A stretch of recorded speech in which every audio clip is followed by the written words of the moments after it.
Ahojte, volám sa Noemi a ukážem vám, ako prebieha jazdenie na koníkoch v ekoraji Ďurďové. Najprv sa privítame s koníkom a dáme mu mlsku.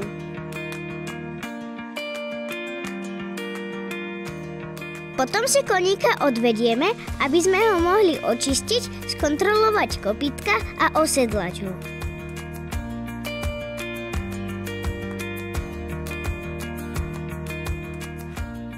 Po príchode do jazdiarne mi pani trénerka pomôže nasadnúť do sedla a začína tréning.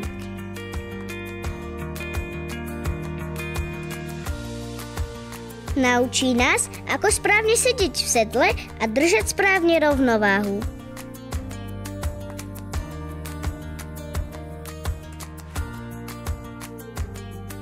Počas tréningu si spolu prejdeme rôzne cviky a nechýba ani odpočinok a malé maznanie s koníkom. Po skončení tréningu poďakujem pani trénerke a môjmu koníkovi, s ktorým sa rozlúčim.